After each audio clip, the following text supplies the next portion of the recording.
Graça e paz. Bom revê-los, reencontrá-los. Vamos abrir as Escrituras mais uma vez, nesta manhã, em Gênesis capítulo 1, versículo 3, parte A.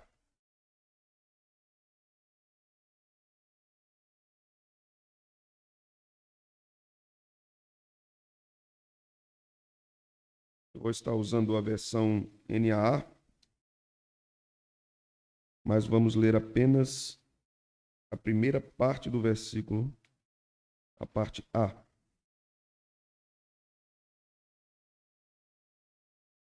Então Deus disse, amém. Vamos orar? Senhor, louvamos o teu nome, Deus maravilhoso, como cantamos, tal ciência para nós maravilhosa, que estás nos mais altos céus, tu que enches todas as coisas. Nada foge à tua presença, Senhor. Nada foge ao teu olhar, nada foge ao teu conhecimento exaustivo de toda a criação e de todas as tuas criaturas. Nós estamos perante a tua face e, mais do que isso, sabemos que este Deus infinito, imensurável, habita em nós. Habita neste tabernáculo, nesta tenda que somos nós, que é a tua igreja. Nesta manhã precisamos muito ouvir a tua voz. Precisamos muito ouvir o que a tua palavra nos diz. Que o Senhor abra os nossos ouvidos, que o Senhor ilumine o nosso entendimento, que o Senhor abra os nossos olhos para que contemplemos as maravilhas de tua lei. Sejamos edificados, fortalecidos, consolados, encorajados, e sejamos alcançados pelo regozijo do Espírito Santo diante da exposição da tua palavra nesses breves minutos. Essa é a nossa oração, Senhor, no nome de Jesus. Amém. Irmãos, podem sentar.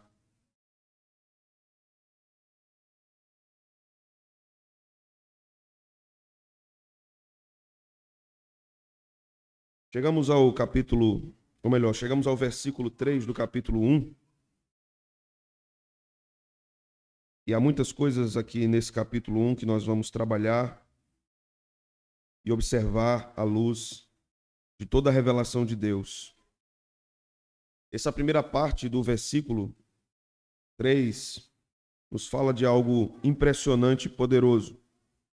Antes mesmo de observarmos os dias da criação, nós precisamos observar esta pequena frase que faz toda a diferença no livro do Gênesis, faz toda a diferença na revelação a respeito da criação e faz toda a diferença em relação ao evangelho da graça de Deus e faz toda a diferença em relação à compreensão a compreensão que temos acerca do mundo, acerca de Deus, acerca de nós mesmos e acerca da igreja e da obra de Deus na igreja. Essa pequena frase que pode passar despercebida pelo nosso entendimento e perdermos toda a riqueza que ela contém. Deus falou. Isso faz toda a diferença, irmãos. Deus falou. Deus disse. Nesse versículo, o ato criador de Deus é mostrado como um ato de fala. O nosso Deus é um Deus que fala. Diferente do que o salmista descreve no Salmo 115 a respeito dos ídolos. E ele diz que os ídolos são mudos. Eles têm boca e não falam. Eles têm pés e não andam. Eles têm mãos, mas não apalpam. Eles têm olhos, mas não veem. O nosso Deus é um Deus que fala. É um Deus que proclama. É um Deus que anuncia. E mais do que isso, através de sua fala, ele traz à existência o que não existe. Então, esta porção que diz, disse Deus, ou Deus falou, faz toda a diferença para tudo que vai acontecer posteriormente na história do mundo, seja na criação da natureza, podemos dizer assim, seja na criação dos homens. Nós temos aqui algo interessante nesse texto, porque nesse capítulo nós temos pelo menos 10 menções a isso. Deus falou, Deus disse. O número 10 na Bíblia tem um significado interessante. O número 10 tem uma relação com totalidade. Por que Deus descreve dessa forma a criação no capítulo 1, descrevendo ou anunciando 10 vezes o escritor Moisés, dizendo que Deus disse? Porque esta porção demonstra a totalidade da obra de Deus na criação. Bem como o número 7 tem uma relação com a perfeição da obra de Deus. Observe como isso é importante e como isso é interessante no capítulo 1 de Gênesis. 10 vezes Deus disse, e Deus cria em 6 dias, no 7º ele descansa. Então nós podemos dizer tranquilamente que a criação do mundo se processa nesse período. Deus criou todas as coisas e criou de modo perfeito todas as coisas. Por isso que o número 7 vai aparecer aqui para nós, como vai aparecer em vários outros lugares das Escrituras. Com isso, nós devemos entender algumas coisas muito importantes. Primeiro, é que Deus cria através do poder de sua fala, através do poder de sua palavra. A palavra de Deus, a fala de Deus, contém poder, ela é criadora, ela é perfeita, ela é revelada e ela nunca volta vazia. Ela sempre cumpre aquilo que Deus a designou a fazer. Sempre. Não há um momento que Deus fale e algo não aconteça. Não há um momento que Deus ordene e algo não surja. Não há um momento que Deus diga e algo não mude. Não há um momento que ele fale e o cego não veja. Não há um momento que ele diga a um doente, fique curado, e ele não fique. Não existe esse momento. Quando Deus fala, alguma coisa vai acontecer certamente. A operação de Deus, através de sua fala, é perfeita. Isso é demonstrado nos 7 dias da criação. O texto contém 10 vezes Deus disse. Isso nos ensina, meus irmãos, que a criação não foi feita por um Deus que não se comunica, ou a criação não surgiu a partir de uma explicação científica que não tem sentido. O processo foi consciente, o processo foi pensado, planejado, e isso é muito importante para a nossa compreensão a respeito da doutrina da criação, que começa dizendo que Deus falou. Deus não falou apenas quando ele criou. Deus falou de várias outras formas. A Escritura nos mostra que nós temos grandes períodos revelacionais, 3 grandes períodos revelacionais. O primeiro período se dá no tempo do Gênesis ao Deuteronômio, de todas as descrições, todas as narrativas, de Adão até Moisés. Esse é um período de uma revelação teofânica. Nós temos 2 palavras aí, né? Nós temos manifestação de Deus. Teo, Deus. Depois manifestação. Deus se manifesta. Então nós vamos perceber isso no anjo que aparece a Abraão, chamado de o anjo do Senhor, e ele diz Senhor. Nós vamos perceber isso em vários outros lugares no Antigo Testamento. Deus aparecendo e aparecendo através da segunda pessoa da Trindade. É sempre a segunda pessoa da Trindade que aparece nesse período teofânico. Embora hajam teofanias posteriores, como o 4º homem da fornalha no livro de Daniel, o período característico da revelação teofânica é o período de Adão até Moisés. Depois nós temos o período profético, quando Deus fala através dos profetas. E isso começa com Moisés até João Batista. João Batista é o último profeta do Antigo Testamento. Deus fala através dos seus profetas. Por isso que quando nós lemos os livros dos profetas, frequentemente eles dizem, assim diz o Senhor. Eles eram boca de Deus para o seu período, convocando o povo ao arrependimento, convocando o povo à fidelidade. E o terceiro grande período revelacional é na Nova Aliança. É através de Cristo e a partir de Cristo, com os escritos dos evangelhos e os demais livros do Novo Testamento. Mas quando nós falamos a respeito da revelação de Deus pela palavra, ou Deus criando pela palavra, isso não aparece apenas em Gênesis 1, isso vai se manifestar em vários outros lugares. Observe comigo e vá comigo até o livro de Ezequiel, capítulo 37.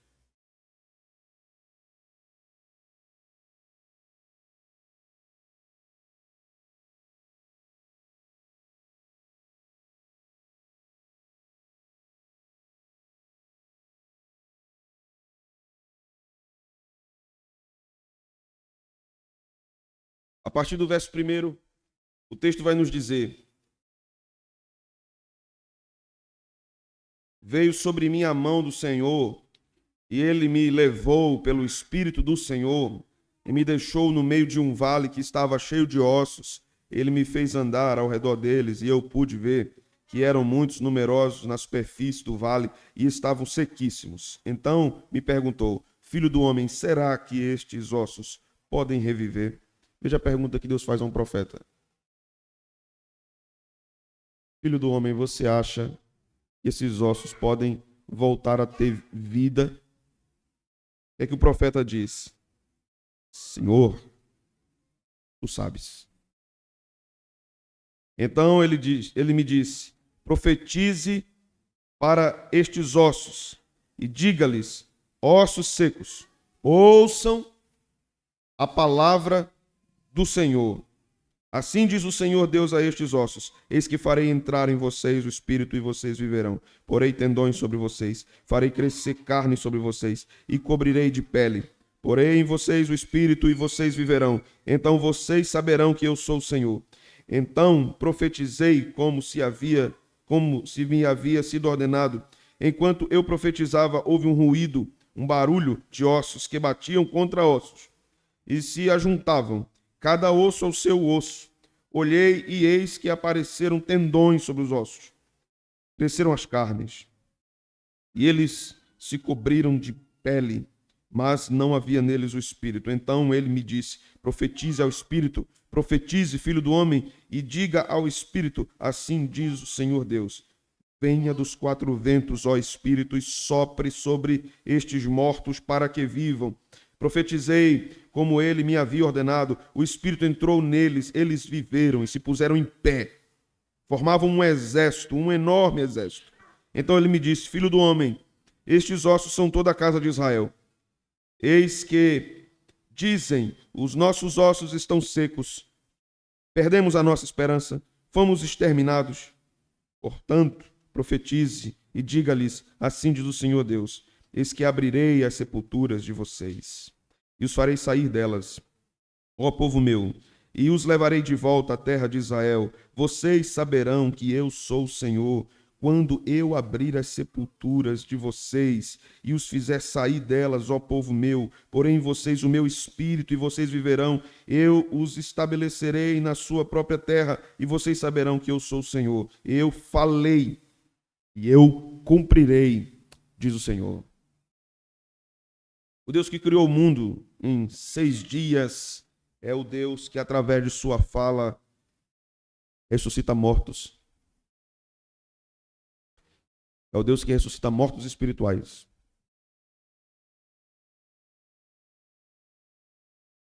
O Deus que cria o mundo por sua fala é o Deus que salva por sua fala.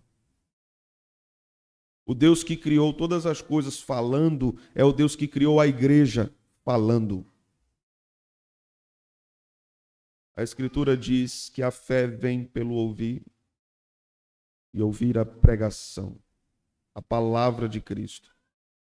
A igreja também é trazida à vida por meio da fala de Deus, por meio da ordem de Deus, assim como Jesus estava diante de um túmulo de um homem que havia morrido há alguns dias e disse: Lázaro, saia. E ele saiu. Nenhum morto pode resistir à voz do Senhor da vida quando ele fala. Nenhuma mente, nenhum coração pode resistir ao Senhor da vida quando ele fala e ele encaminha a palavra para cumprir o que ele quer que ela faça. Isaías vai falar isso, né? Ninguém pode fazer voltar atrás a palavra que eu enviei. A palavra de Deus é como uma flecha atirada. Ela não volta sem cumprir o objetivo. E Deus nunca erra o alvo. Nós erramos, né? Assim conhecemos o conceito de pecado, errar o alvo. Mas Deus nunca erra o alvo. Ele sempre acerta. Vá para João capítulo 1.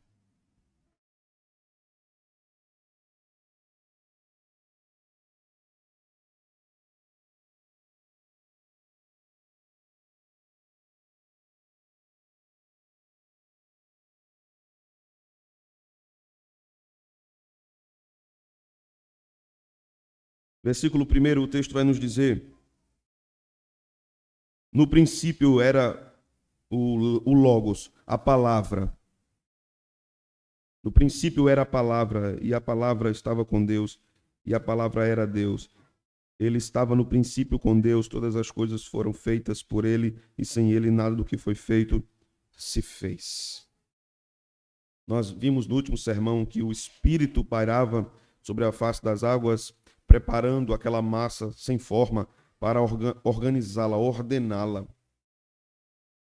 Vimos no versículo 1 uma referência a Elohim, possivelmente uma referência ao Pai. Então, no versículo 1, nós vimos Deus, o Pai, criando. No versículo 2, nós vimos o Espírito criando. E quando chegamos no terceiro versículo, que lemos, Deus disse.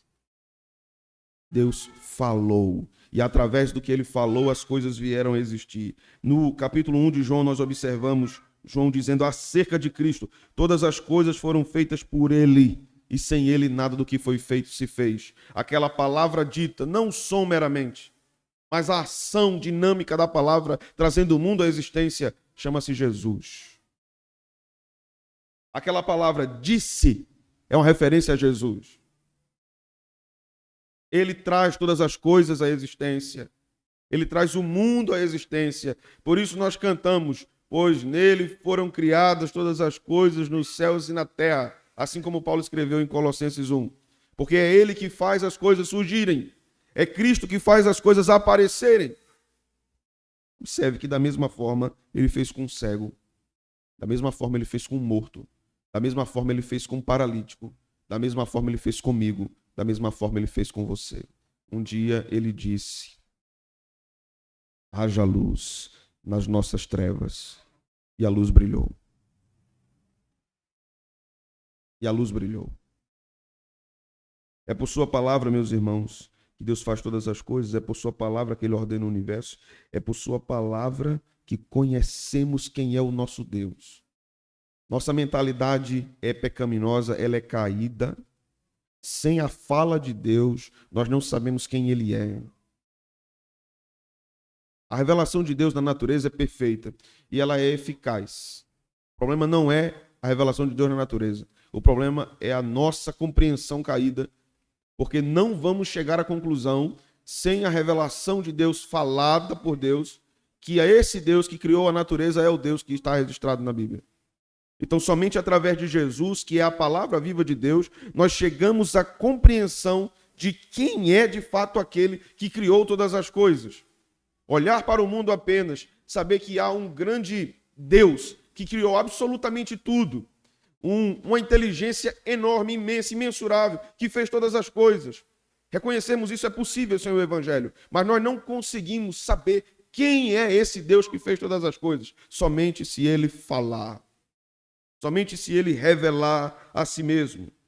O fato de sabermos que ele fala nos ensina que devemos servir a este Deus que proclama. O nosso Deus não é mudo. O nosso Deus não é mudo. Ele fala, ele se manifesta. Ele nos garante aqui, nessa passagem de Gênesis, que o seu povo nunca ficará sem a voz do seu Deus. Nunca ficará sem a direção do seu Deus. Nunca ficará sem a palavra do seu Deus, porque Deus comunica-se com o seu povo. Ele preza por isso. O salmista vai dizer: a tua palavra é eterna nos céus. Ele sempre foi um Deus comunicador. Ele é um Deus tão relacionado com a comunicação que ele é trino. Ele é trino. Ele não é solitário. Ele fala consigo mesmo. Ele fala com as pessoas dele mesmo. Com o seu filho, o filho com o pai, o espírito. E eles estão sempre em comunicação. Então, como um crente pode ser crente sozinho? E a base para a comunhão da igreja é o próprio Deus.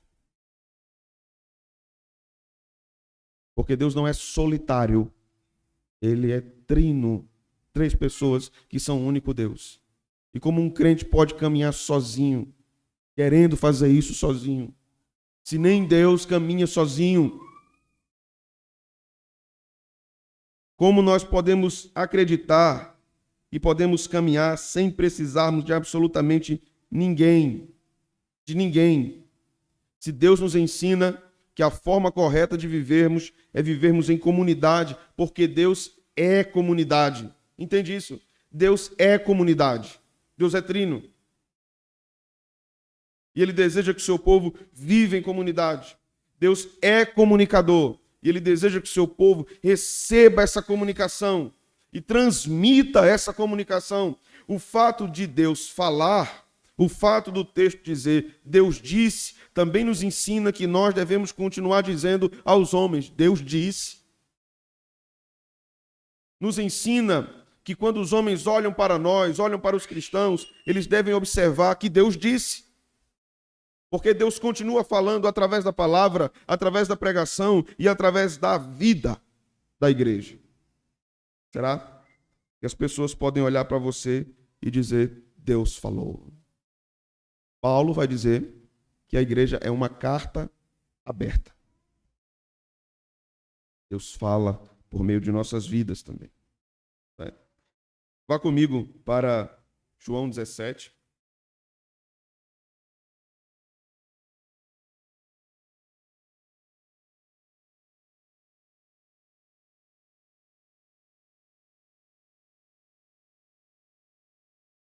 Aqui o texto vai nos dizer algo a respeito da palavra de Deus, da fala de Deus. 17:17.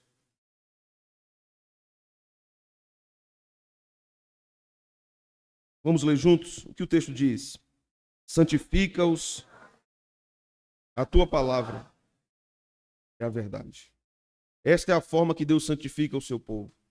Já vimos em Romanos 10:17, que o Senhor salva o seu povo eleito por meio da palavra.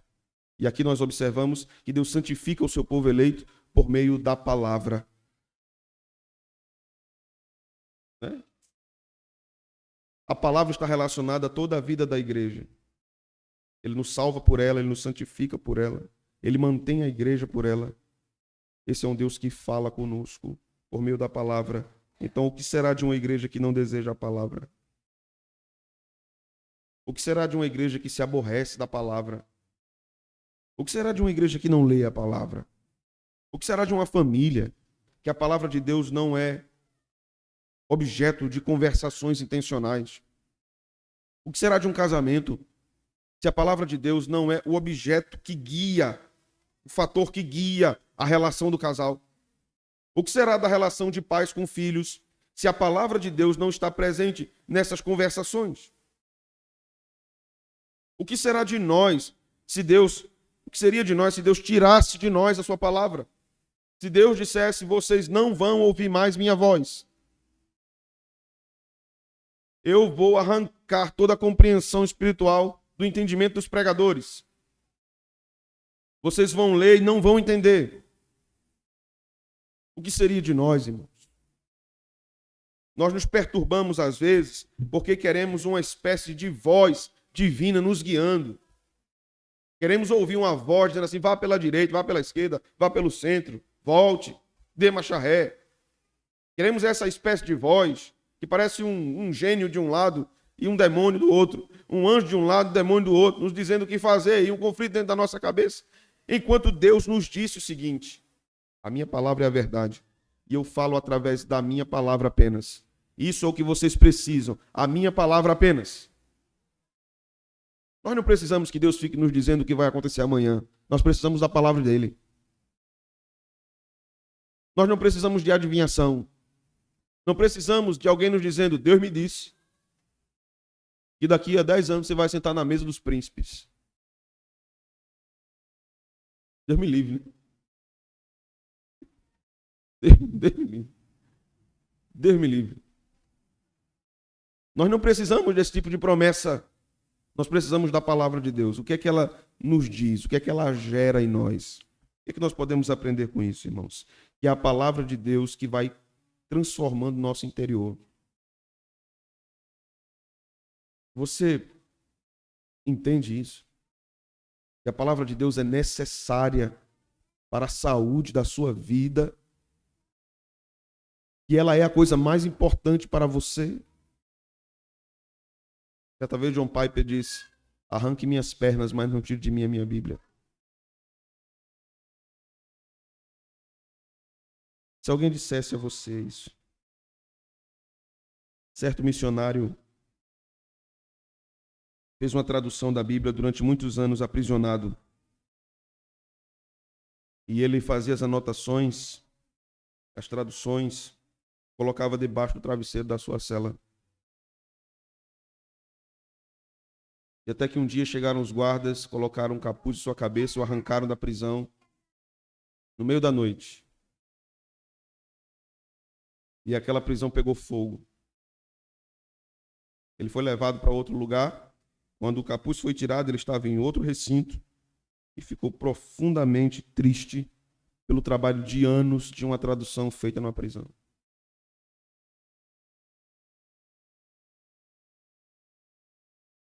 Um amigo daquele missionário foi àquele lugar depois das chamas terem consumido todo o prédio.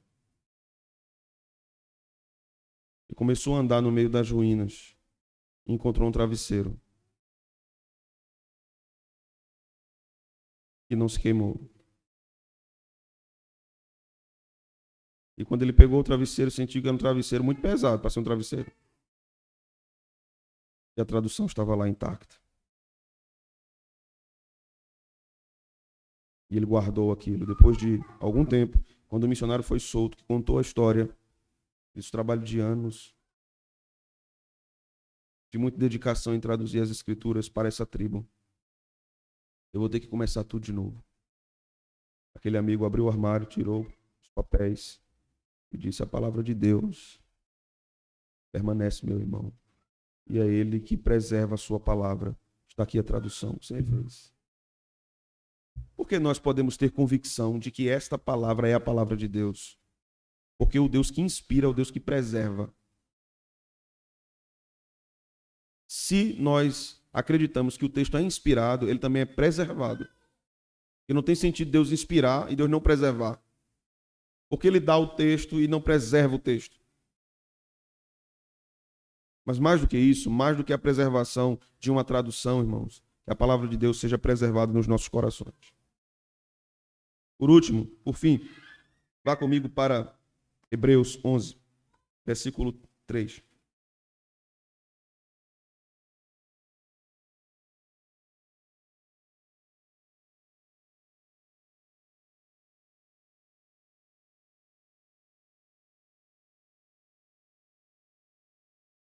Hebreus 11, 3.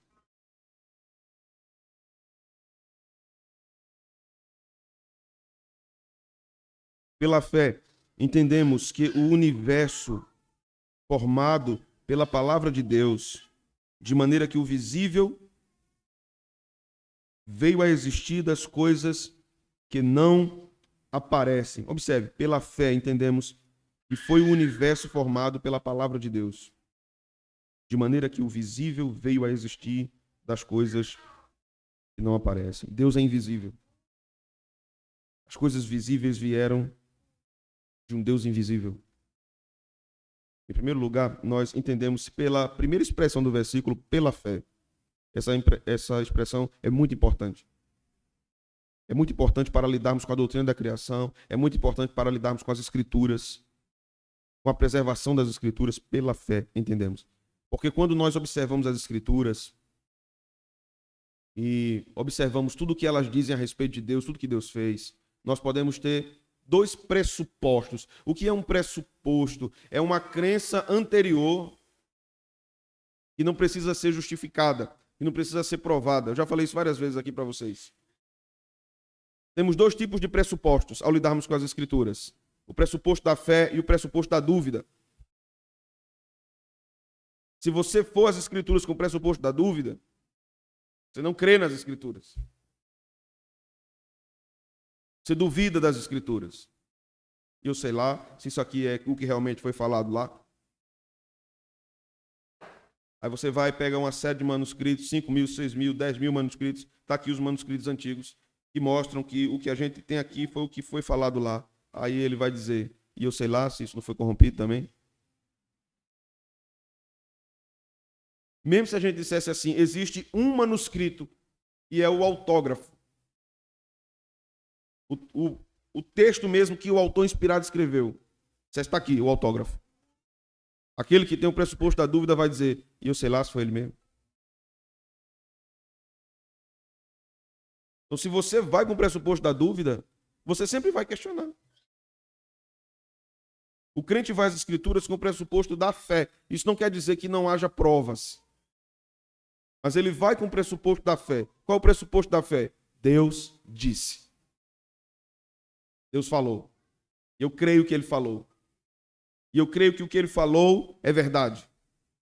E eu creio que é importante o que ele falou para a minha vida, para o meu coração, para a minha salvação, para a minha santificação. Aquilo que se vê, portanto, como diz aqui o autor dos Hebreus, foi criado daquilo que não se vê. E como lidamos com todas essas informações? Crendo. Deus é real. Deus é verdadeiro. Deus existe. Deus criou todas as coisas. Porque essa é a explicação mais plausível e mais racional. Essa é a explicação mais racional. Porque somente Deus, somente um ser eterno que criou, poderia dizer como tudo aconteceu. Porque ninguém estava lá.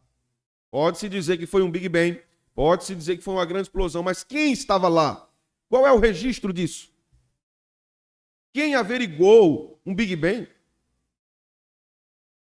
Quem pôde investigar cientificamente? Quem voltou no tempo para afirmar foi assim mesmo? Eu vi. Até fiz uma selfie lá na hora da explosão. Não tem. Quando explodiu, eu bati. Tá vendo? Deus não existe. E mesmo se existisse o Big Bang, quem causou o Big Bang? Não foi um grande choque de questões lá diversas. E quem causou esse choque? Qual foi a causa disso? Não, não teve causa. Isso é absurdo. É absurdo. É como dizer assim, vamos pegar essa Bíblia e vamos recortá-la. Todas as letras, uma por uma, todos nós. E só vamos terminar o nosso trabalho como quando recortarmos todas as letrinhas e ficarmos com elas todas separadas. Então nós vamos colocar numa grande bacia todas essas letrinhas cortadas. E nós vamos jogar para cima e ligar um ventilador. E quando a gente jogar para cima, que ligar o ventilador, elas vão se espalhar em todo esse ambiente e vão cair no chão e vão se transformar na Bíblia de novo. É isso. É isso que os evolucionistas estão dizendo. A desordem causou a ordem. Sozinho. Sozinho. É como você pegasse couro, metal, vidro, tudo na sua mão e jogasse para cima e quando caísse aparecesse um relógio. Do nada apareceu. Isso é irracionalidade. Mas os cientistas, os professores estão batendo no peito dizendo aqui nós temos ciência, aqui nós temos a verdade a respeito de todas as coisas. Não é possível termos verdade plena sem aquele que é a própria verdade, não é possível. Deus é o Deus que fala e o Deus que é a verdade e proclama a sua verdade através de sua fala. Que o Senhor nos abençoe. Senhor, bendizemos o teu nome. Agradecemos ao Senhor pela sua palavra. Obrigado por tudo que o Senhor tem falado conosco. Obrigado pelo texto de Gênesis tão rico, tão belo, tão maravilhoso. Que o Senhor nos ensine muito nessa peregrinação. É o que nós te oramos, no nome de Jesus. Amém. Que a graça do Senhor e Salvador Jesus Cristo, o amor de Deus, divinas consolações do Espírito